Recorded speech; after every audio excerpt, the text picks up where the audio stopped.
ಬಂದ್ವಿ, ನೋಡಿದ್ವಿ, ಜಾತ್ರೆನಾಗ ನೋಡಿದ್ವಿ, ಬೇಕಾದ ಬೇಡವಾದ ಕೊಂಡ್ಕೊಂಡ್ವಿ, ಆರಾಮಾಗಿ ಸುತ್ತಾಡ್ಕೊಂಡಿದ್ವಿ, ಅಡುಗೆ ಮನೆ ಸಂಕಟ ತಪ್ಪಿತ್ತು.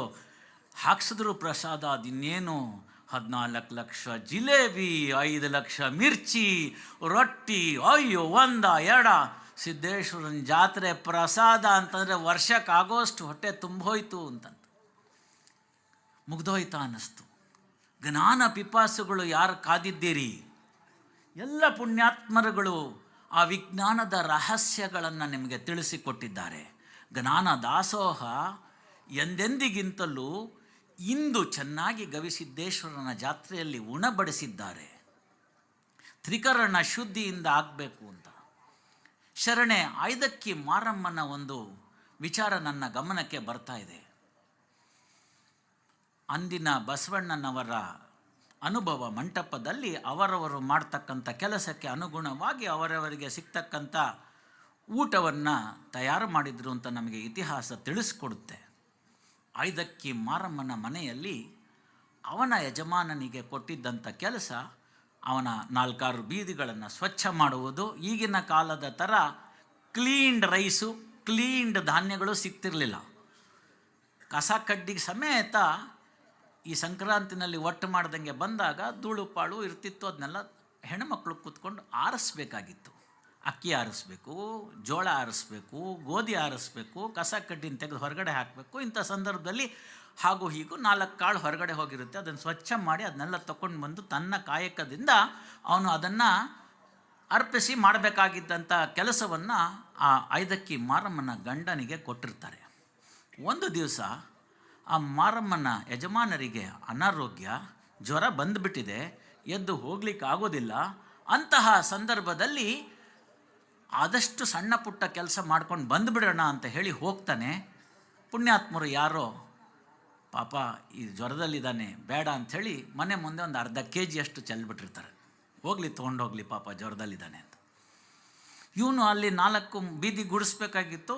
ಅದಕ್ಕೊಂದು ಸಮಯ ತಗೊಳ್ತಿತ್ತು. ಮಾರಮ್ಮಂಗೆ ಗೊತ್ತಿತ್ತು ಇಷ್ಟೊತ್ತಾಗತ್ತೆ ನಮ್ಮ ಯಜಮಾನರು ಹೋದರೆ ವಾಪಸ್ ಬರೋದು ಅಂತ. ಅವತ್ತು ಬೇಗ ಬಂದುಬಿಟ್ಟಿದ್ದಾರೆ, ಎಂದಿಗಿಂತ ಜಾಸ್ತಿ ತಂದುಬಿಟ್ಟಿದ್ದಾರೆ ಧಾನ್ಯನ. ಅವಳ ಮನಸ್ಸಿಗೆ ಅನಿಸುತ್ತೆ ಇವನೇನೋ ಮಾಡಿದಾನೆ ಇವತ್ತು ಚೇಷ್ಟೆ ಅಂತ.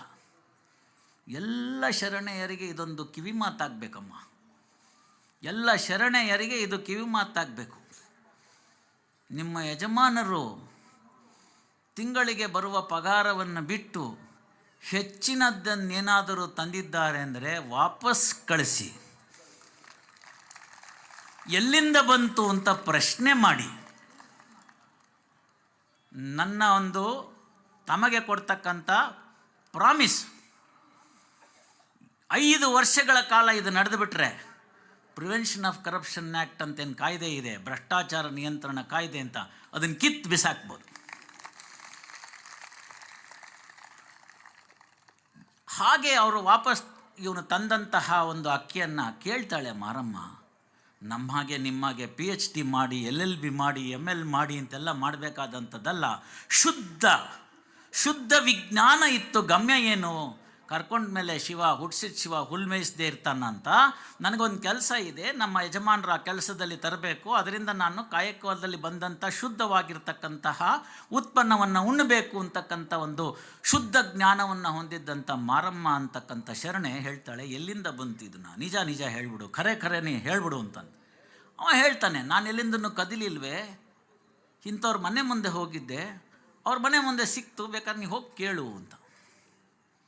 ಒಳಪ್ತಾಳೆ ಮಾತನ್ನ, ಗಂಡನ ಮಾತನ್ನ ಒಪ್ತಾಳೆ. ಇದು ನೀನು ದುಡಿದು ತಂದಿದ್ದಲ್ಲ, ನಾವಿರೋದು ಇಬ್ಬರು, ನಾಳೆದು ಯೋಚನೆ ಬೇಡ, ಇವತ್ತಿಗೆ ಎಷ್ಟು ಬೇಕು ನನಗೊಂದಿಷ್ಟು ನಿನಗೊಂದಿಷ್ಟು ಅದಷ್ಟನ್ನು ಉಳಿಸ್ಕೊಳ್ಳೋಣ, ಮಿಕ್ಕಿದ್ದನ್ನು ಹೋಗಿ ಬಸವಣ್ಣನ ಭಂಡಾರಕ್ಕೆ ಹಾಕಿ ಬಾ ಅಂದರೆ ಮಾತ್ರ ನಾನು ನಿನಗೆ ಇವತ್ತಿನ ಮುಂದಿನ ಕಾರ್ಯಕ್ರಮಕ್ಕೆ ರೆಡಿ ಮಾಡ್ತೀನಿ ಅಂತ ಹೇಳ್ತಾಳೆ. ಹಾಗೆ ತಂದಂತಹ ಕಾಯಕದಿಂದ ಬಂದಂತಹ ಆ ಧಾನ್ಯದಿಂದ ಅಡುಗೆಯನ್ನು ಮಾಡಿ ಅವತ್ತಿನ ದಿನ ವಂಚಿತರಾದಂತಹ ಯಾರಾದರೂ ಬರುವರ ಅಂತ ಕಾದು ಯಾರೂ ಬರದಿದ್ದ ಪಕ್ಷಕ್ಕೆ ಪ್ರಾಣಿ ಪಕ್ಷಿಗಳಿಗೆ ಇಡ್ತಕ್ಕಂಥದ್ದಕ್ಕೆ ದಾಸೋಹ ಅಂತ ಕರೆದರು. ಅಲ್ಲಿಗೇನಾಯಿತು, ದ್ರಾಕ್ಷಿ ಗೋಡಂಬಿ ಎಲ್ಲ ಹಾಕಿ ನಿಮ್ಮ ಮನೆಗೆ ಪಾಯಸ ಮಾಡಿರಿ, ತಿನ್ನಕ್ಕೆ ಮುಂಚೆ ಯಾರಿಗಾರು ಒಬ್ಬರು ಕೊಟ್ಟು ತಿನ್ನಿರಿ ಅಂತಂದರು. ಕಾಯಕದಿಂದ ದಾಸೋಹಕ್ಕೆ ಬಂತು. ಹಾಗೆ ದಾಸೋಹಕ್ಕೆ ಇಟ್ಟು ಯಾರೂ ಸಿಗದಿದ್ದ ಪಕ್ಷದಲ್ಲಿ ಪ್ರಾಣಿ ಪಕ್ಷಿಗಳಿಗೆ ಅದನ್ನು ಕೊಟ್ಟು ಮಿಕ್ಕಿದ್ದು ಪ್ರಸಾದ. ಇವತ್ತೇನಾಗ್ತಾ ಇದೆ? Readymade prasada available in the form of a plastic cover for 10 rupees. So you are trying to buy the prasada. Earning ಇಲ್ಲ, ಕಾಯಕದಿಂದ ಬಂದಿಲ್ಲ, ದಾಸೋಹಕ್ಕಿಡಲಿಲ್ಲ. ನಮ್ಮಲ್ಲಿ ಚೆನ್ನಾಗಿದೆ, ಶಿವ ಕಣ್ಬಿಟ್ಟು ನೋಡಿದ್ದಾನೆ, ನಮ್ಮ ಪೂರ್ವಜರು ಮಾಡಿದ ಪುಣ್ಯ, ದೇವರು ನನಗೆ ಚೆನ್ನಾಗಿಟ್ಟಿದ್ದಾನೆ, ತುಪ್ಪ ಇದೆ ಮನೆಯಲ್ಲಿ, ಯೋಚನೆ ಮಾಡಬೇಕಾಗಿಲ್ಲ, ಉತ್ತಮ ಜನರನ್ನು ಕರೆದಿದ್ದೀನಿ, ರುಚಿಯಾದ ಒಂದು ಆಹಾರವನ್ನು ಮಾಡಿದ್ದೀನಿ, ದೇವ್ರ ಮುಂದೆ ಇಟ್ಬಿಟ್ಟು ಕೈನ ಹಿಂಗಂದ್ಬಿಟ್ಟು ತಗೊಳಪ್ಪ ಅಂತಂದ್ಬಿಟ್ಟು ಅದನ್ನು ನಾವು ತಿನ್ಬಿಡೋದು ಪ್ರಸಾದ ಆಗಲಿಲ್ಲ. ಬಸವಣ್ಣವ್ರು ಅದಕ್ಕೆ ಹೇಳ್ತಾರೆ, ನಾಯಿಯ ಮೊಲೆಯಲ್ಲಿರ್ತಕ್ಕಂಥ ಹಾಲು ಪಂಚಾಮೃತಕ್ಕಲ್ಲ ಅಂತ. ನ್ಯಾಯವಾದ ದುಡ್ಡಿನನ್ನು ನೀವು ಸಂಪಾದನೆ ಮಾಡಿಲ್ಲವೆಂತಾದರೆ, ಅದರಿಂದ ನೀವು ಆ ಕಾಯಕದಿಂದ ಬಂದಂಥ ಗಳಿಕೆ ಇಲ್ಲ ಅಂತಾದರೆ, ಅಂತಹ ಗಳಿಕೆಯಿಂದ ನೀವು ದಾಸೋಹಕ್ಕಿಟ್ಟರೆ ಯಾವ ಪ್ರಾಣಿ ಪಕ್ಷಿಗಳು ಕೂಡ ನಿಮ್ಮ ಹತ್ತಿರ ಬಂದು ಒಂದು ಚೂರು ಕೂಡ ನೋಡೋದಿಲ್ಲ.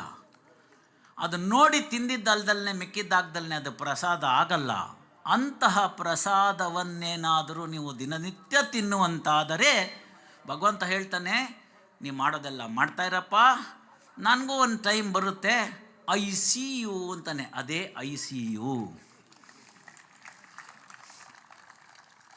ನಿಮ್ಗೆ ಅನಿಸಿರುತ್ತೆ, ಸಾಹೇಬ್ರೆ ನೀವೇನೋ ಹೇಳ್ತೀರಿ, ನಮ್ಮ ಕಣ್ಣು ಮುಂದೆನೇ ಇದ್ದಾನೆ, ಹೋದ ವರ್ಷ ಸ್ವಿಫ್ಟ್ ಕಾರು, ಈ ವರ್ಷ ಬೆನ್ಸ್ ಕಾರು, ಏನೂ ಆಗಲೇ ಇಲ್ವೇ ಅವನಿಗೆ, ನಾವು ಅದೇ ಸೈಕಲ್ನಾಗ ಅಡ್ಡಾಡ್ತಿದ್ದೀವಿ. ಆವಾಗ ಭಗವಂತ ಹೇಳಿದ್ದು ಐ ಸಿ ಯು ಅಂತ. ಕನಕದಾಸರು ಹೇಳ್ತಾರೆ, ಯಾರೂ ಸಂಗಡ ಬಾಹುರಿಲ್ಲ. ಆಗಿನ ಕಾಲದ ಐ ಸಿ ಯುನ ಅವರು ವರ್ಣನೆ ಮಾಡ್ತಾರೆ. ಸುತ್ತಲೂ ಕುಳಿತಿದ್ದ ಮಿತ್ರ ಬಾಂಧವರೆಲ್ಲ ಹೊತ್ತು ಹೋಯಿತು ಹೊರಗೆ ಹಾಕೆನುವರು, ಹಿತ್ತಲ ಕಸಕ್ಕಿಂತ ಕಡೆಯಾಯಿತಿ ದೇಹ ಹೊತ್ತುಕೊಂಡೊಯ್ದು ಅಗ್ನಿಯಲ್ಲಿ ಬಿಸಿಡುವರು. ಯಾರೂ ಸಂಗಡ ಬಾಹೋರಿಲ್ಲ. ಸ್ನೇಹಿತರೆ, ಮಕ್ಕಳು ಫಾರಿನಲ್ಲಿರೋರಿಗೆ ಗೊತ್ತಿರುತ್ತೆ, ಇಲ್ಲಿರೋರಿಗೆ ಹೆಂಗೆ ದುಡ್ಡು ಕಳಿಸೋದು ಅಂತ. ಇಲ್ಲಿಂದ ನಮ್ಮ ರೂಪಾಯಿ ನಡೆಯಂಗಿಲ್ಲ. ಇಲ್ಲಿ ನೀವು ಹೋಗಿ ಒಂದು ಕಂಪ್ನಿ ಇರುತ್ತೆ, ವೆಸ್ಟರ್ನ್ ಯೂನಿಯನ್ ಮನಿ ಟ್ರಾನ್ಸ್ಫರ್ ಅಂತ. ಆ ಕಂಪ್ನಿಗೆ ಹೋಗಿ ರೊಕ್ಕ ಕೊಡಬೇಕು. ನೀವು 100 ರೂಪಾಯಿ ಕೊಟ್ಟರೆ ಅವ್ರ ಲೆಕ್ಕಾಚಾರದಲ್ಲಿ 1 ರೂಪಾಯಿ, ಅದು ಸ್ವಲ್ಪ ಹೆಚ್ಚು ಕಡಿಮೆ ಡಾಲರ್ನಲ್ಲಿ. ಇವತ್ತು ಅಲ್ಲಿಗೆ ಬಂದು ತಲುಪಿದ್ದೀವಿ ನಾವು. 80 ರೂಪಾಯಿ ನಾವು ಇಲ್ಲಿ ಕೊಟ್ಟರೆ ಅಲ್ಲಿ $1 ಸಿಕ್ದಂಗೆ. ನೀವು ಕಷ್ಟಪಟ್ಟು ಇಲ್ಲೆಲ್ಲ ಮಾಡಿ ಸಂಕ್ರಾಂತಿಗೆ ಎಲ್ಲ ಮಾಡಬೇಕಾದ್ದೆಲ್ಲ ಮಾಡಿ, ಪೈರು ತೆಗೆದು ಪಚ್ಚೆ ತೆಗೆದು ಗವಿಸಿದ್ದೇಶ್ವರನ ಮಠಕ್ಕೆ ಕೊಟ್ಟು, ಉಳಿದಿದ್ದೆಲ್ಲ ರೆಡಿ ಮಾಡಿ, ನಿಮ್ಮನೆಗೆ ಒಂದಿಷ್ಟುಕೊಂಡು ಮಿಕ್ಕಿದ ದುಡ್ಡನ್ನು ಮಾಡಿ, ನನ್ನ ಮಗ ಅಲ್ಲಿ ಚೆನ್ನಾಗಿದ್ದಾನೆ, ನನ್ನ ಮಗಳು ಚೆನ್ನಾಗಿದ್ದಾನೆ ಅಂತ ಕಳಿಸ್ಕೊಡ್ತೀರಿ. ಅವರು ಅಲ್ಲಿ ಚೆನ್ನಾಗಿರ್ತಾರೆ, ಉತ್ತಮವಾಗಿರ್ತಕ್ಕಂಥವ್ರು ಉತ್ತಮವಾಗಿ ವಾಪಸ್ ಬರ್ತಾರೆ. ಅಲ್ಲಿಗೇನಾಯಿತು, ಇಲ್ಲಿ ದುಡಿದಂಥ ಹಣವನ್ನು ಅಲ್ಲಿಗೆ ಕಳಿಸ್ಬೇಕಾದಾಗ ವೆಸ್ಟರ್ನ್ ಯೂನಿಯನ್ ಮನಿ ಟ್ರಾನ್ಸ್ಫರ್ ಅನ್ನೋದ್ರ ಮುಖಾಂತರ ಕಳಿಸಿದ್ವಿ. ಅಲ್ಲಿಗೆ ಕಳ್ಸೋಕ್ಕೆ ಯಾವ ಮನಿ ಯೂನಿಯನ್ ಟ್ರಾನ್ಸ್ಫರ್ ಇದೆ ರೀ? ಅಲ್ಲಿಗೆ ಬರ್ತೀರಾ ಅಂತ ಕೇಳಿದ್ನಲ್ಲ, ಅಲ್ಲಿ ರೂಪಾಯಿ ನಡೆಯೋಂಗಿಲ್ಲ. ಮತ್ತೆಲ್ಲಿಗೆ ಕಳಿಸೋದು ನಾವಾಗ? ಏನು ಕಳಿಸೋದು? ಏನು ತೊಗೊಂಡು ಹೋಗ್ಬೋದು ಇಲ್ಲಿಂದ? ಒಂದು ಮಗು ಇವತ್ತು ಈ ಕ್ಷಣ ಜನನವಾಯಿತು ಅಂತಂದರೆ ಅಲ್ಲಿ ಸಿಸ್ಟಮ್ ಹೆಂಗಿದೆ ಅಂದರೆ, ಅದಕ್ಕೆ ರಿಟರ್ನ್ ಟಿಕೆಟ್ನ, ಪಾಸ್ಪೋರ್ಟ್ನ ರೆಡಿ ಮಾಡಿ ಕೊಟ್ಬಿಟ್ಟೇ ಕಳಿಸಿರ್ತಾರೆ. ಅದು ನಮಗೆ ಡೇಟು ಟೈಮು ಅಷ್ಟೇ ಗೊತ್ತಿಲ್ಲ. ಮತ್ತು ಆ ಫ್ಲೈಟ್ ಇದೆಯಲ್ಲ, ಆ ಫ್ಲೈಟ್ ಯಾವತ್ತೂ ಒಂದು ದಿನನೂ ಒಂದು ಕ್ಷಣನೂ ನಿಲ್ಲೋದಿಲ್ಲ, ಲೇಟ್ ಆಗೋದಿಲ್ಲ. ದಾಸರು ಹೇಳಿದ್ರು, ಅಂತಕನ್ನ ದೂತರಿಗೆ ಕಿಂಚಿತ್ತೂ ದಯವಿಲ್ಲ ಅಂತ. ಯಮನ್ ಭಟ್ರಿಗೆ ಮದುವೆ ಮನೆ ಇದೆ ಕಣೋ, ಹೆಣ್ಣನ್ನು ನಾನು ದಾರ ಎರೆದು ಕೊಟ್ಬಿಟ್ಟು ಕನ್ಯಾ ಪುಣ್ಯ ತೆಗೆದುಕೊಂಡು ಕನ್ಯಾದಾನ ಮಾಡಿದ ಪುಣ್ಯ ತೊಗೊಂಡು ಬರ್ತೀನಿ ಅಂದರೆ, ಪರವಾಗಿಲ್ಲ, ಅದಕ್ಕೆ ನನ್ನ ಹತ್ರ ಟೈಮ್ ಇಲ್ಲ, ನಡಿ ಅಂತಾನೆ. ಮಕ್ಕಳು ಹಾಲು ಕುಡಿತಿದೆ ಕಣೋ, ಕುಡಿಸ್ಬಿಟ್ಟು ಬರ್ತೀನಿ ಅಂದರೆ ಆಗೋದಿಲ್ಲ ಅಂತ ಹೇಳ್ತಾನೆ, ತಾಯಿನ ಎತ್ಕೊಂಡು ಹೋಗ್ಬಿಡ್ತಾನೆ. ಅದಕ್ಕೆ ಅಂತಕನ್ನ ದೂತರಿಗೆ ಕಿಂಚಿತ್ತೂ ದಯವಿಲ್ಲ ಅಂತ ಹೇಳಿದ್ರು ದಾಸರು, ಎಚ್ಚರಿಸಿದ್ರು ನಮಗೆ. ಹಾಗಾದರೆ ಏನು ತಗೊಂಡು ಹೋಗ್ಬೋದು ಸರ್ ನಾವು? ಅಲೆಕ್ಸಾಂಡ್ರು ತನ್ನ ಸಮಾಧಿಯಿಂದ ಒಂದು ಕೈಯನ್ನು ಹೊರಗೆ ಇಟ್ಟು ನನ್ನನ್ನು ಸಮಾಧಿ ಮಾಡಿ ಅಂತ ಕೇಳ್ಕೊತಾನೆ. ಯಾಕೆ ಕೇಳ್ಕೊತಾನೆ ಆ ರೀತಿ ಅಂತ ಕೇಳಿದ್ರೆ, ಇಡೀ ಭೂಮಂಡಲವನ್ನು ನಾನು ಗೆದ್ದೆ, ಇಲ್ಲಿಂದ ನಾನು ಏನನ್ನೂ ಪಡೆದುಕೊಂಡು ಹೋಗಲಾಗಲಿಲ್ಲ ಅನ್ನೋದನ್ನು ಜನಗಳಿಗೆ ತೋರಿಸಿ ಹುಚ್ಚು ಹಣದ ಹಿಂದೆ, ಹುಚ್ಚು ಕೀರ್ತಿಯ ಹಿಂದೆ ಅಲಿಬೇಡಿ ಹುಚ್ಚಪ್ಪಗಳಿರ, ಬೇಡ ಅಂತ ಹೇಳಿ ಕೈಯನ್ನು ಹೊರಗಿಟ್ಟು ಹೋಗ್ತಾನೆ. ನಾವು ಬುದ್ಧಿ ಕಲ್ತವ? ಇಲ್ಲ. ICUಲಿದ್ದೀವಿ, ಕಣ್ಮುಂದೆ ಕಾಣ್ತಾ ಇದೆ ಸಾವು. ಆಗಲೂ ಅದೊಂದು ಏನಾಯಿತು ನೋಡ್ಬಿಡೋ, ಮೊನ್ನೆ ಹಾಕಿದ್ನಲ್ಲ ಲಾಟ್ರಿ ಟಿಕೆಟು ಹೊಡಿತೋ ಇಲ್ಲೋ ಅಂತ ಕೇಳ್ತಾನೆ. ಹಾಗಾದರೆ ಏನು ತಗೊಂಡು ಹೋಗೋಕ್ಕಾಗುತ್ತೆ ಅಂತ ಕೇಳಿದ್ರೆ ಕನಕದಾಸರು ಮುಂದಿನ ನುಡಿನಲ್ಲಿ ಹೇಳ್ತಾರೆ, ಹರಣ ಹಿಂಗುವ ಮುನ್ನ ಹರಿಯ ಸ್ಮರಣೆ ಮಾಡಿ ಪರಗತಿಗೆ ಸಾಧನವ ಮಾಡಿಕೊಳ್ಳೋ, ಕರುಣಾನಿಧಿ ಕಾಗಿನೆಲೆಯಾದಿ ಕೇಶವ ನಿನ್ನ ಕಾಯುವನು ಅಂತಾರೆ. ಎಲ್ಲ ವಚನಗಳಲ್ಲಿ, ಎಲ್ಲ ದಾಸ ಸಾಹಿತ್ಯದಲ್ಲಿ ಈ ನಾಡು ಅತ್ಯಂತ ಶ್ರೀಮಂತವಾಗಿ ನಮಗೆ ಕೊಟ್ಟೋದಂತಹ ವಿಚಾರಗಳನ್ನು ನಾವಿವತ್ತು ಮರಿತಾ ಇದ್ದೀವಿ. ಬೇಡದ ಪಾಶ್ಚಾತ್ಯ ಸಂಸ್ಕೃತಿಗೆ ಮರಳಾಗಿದ್ದೀವಿ. ಅಜ್ಜ ಅವರು ಹೇಳಿದಂತಹ ಉತ್ತಮವಾದ ಖಾದ್ಯ ಇವತ್ತು ನಮ್ಮ ನಾಲಿಗೆಗೆ ರುಚಿ ಬರ್ತಿಲ್ಲ. ಮೃಷ್ಟಾನ್ನವಾಗಿರ್ತಕ್ಕಂಥದ್ದನ್ನು ಇಟ್ಟಿದ್ದೀವಿ. ರೊಟ್ಟಿ ತಿಂದವ ಗಟ್ಟಿಯಾದವ, ಮುದ್ದೆ ಉಂಡವ ನಿರೋಗಿಯಾದವ ಅಂತ ಹೇಳಿದಂಥ ಗಾದೆಯನ್ನು ಬಿಟ್ಟಿದ್ದೀವಿ. ಇಂಥ ಎಲ್ಲ ವಿಚಾರಗಳನ್ನ ನಾವು ಬಿಟ್ಟ ಮೇಲೆ ಏನು ನಮ್ಮ ಮಕ್ಕಳು ಯಾಕೆ ಸರಿ ಹೋಗ್ತಾ ಇಲ್ಲ ಅಂತಂದರೆ, 2 ಮಿನಿಟ್ಸ್ ಮ್ಯಾಗಿ ಅಲ್ಲ. 2 ಮಿನಿಟ್ಸ್ ಮ್ಯಾಗಿ ಆದಮೇಲೆ ಅಪ್ಪನ ಪ್ರೀತಿ 2 ಮಿನಿಟ್ಸ್ ಅಲ್ಲ, ಅಮ್ಮನ ಪ್ರೀತಿ 2 ಮಿನಿಟ್ಸ್ ಅಷ್ಟೇ ಅಲ್ವಾ? ಅಪ್ಪನ ಕೈಯಲ್ಲೊಂದು ಮೊಬೈಲು, ಅಮ್ಮನ ಕೈಯಲ್ಲೊಂದು ಮೊಬೈಲು, ಮಗುಗೆ 2 ಮಿನಿಟ್ಸ್ ಮ್ಯಾಗಿ ಅಲ್ದಲ್ಲೇ ಇನ್ನೇನು ಬೇಕು? ಮೊಬೈಲ್ ಬೇಕು. ವಿಜ್ಞಾನದಲ್ಲಿ ಬೆಳವಣಿಗೆ ಆಗಿರ್ತಕ್ಕಂಥ ತಂತ್ರಜ್ಞಾನವನ್ನು ಅಪ್ಪಿಕೊಳ್ಳಬೇಕು. ಅದು ಯಾವುದೂ ಬೇಡ ಅಂತ ಹೇಳಿಲ್ಲ, ಎಲ್ಲವೂ ಮಾನವನ ಉನ್ನತಿಗೆ ಆಗಬೇಕು. ಮೊಬೈಲ್ನಲ್ಲಿ ರೀಲ್ಸ್ ಮಾಡ್ತಾನೋ, ಅಥವಾ ಬೆಳಗಿನಿಂದ ಸಂಜೆ ತನಕ ಫೇಸ್ಬುಕ್ಕಲ್ಲೋ ಮಗ್ನಳಾಗಿ ತನ್ನ ಗರ್ಭದಲ್ಲಿ ಜನಿಸಿದಂಥ ಕೂಸಿಗೆ 2 ದಿವಸಗಳ ಕಾಲ ಊಟವನ್ನೇ ಹಾಕ್ದಲ್ಲೇ ಅದು ಸತ್ತೋಗಿರ್ತಕ್ಕಂಥ ವಿಚಾರ ನಮ್ಮ ಕಣ್ಮುಂದೆ ಇದೆ. ಕಲಿಯುಗದಲ್ಲಿ ಇರ್ತಕ್ಕಂಥ ವಿಚಾರಗಳು ಒಂದೊಂದೇ ನಮಗೆ ಎಚ್ಚರಿಸಿರ್ತಕ್ಕಂಥದ್ದು ಗೋಚರವಾಗ್ತಿಲ್ವಾ? ಇವುಗಳನ್ನೆಲ್ಲ ನಾವು ಮನನೆಗೆ ತೆಗೆದುಕೊಂಡಾಗ ನಮಗೆ ಹಲವಾರು ಸಂಶಯಗಳು ಉಂಟಾಗ್ತವೆ.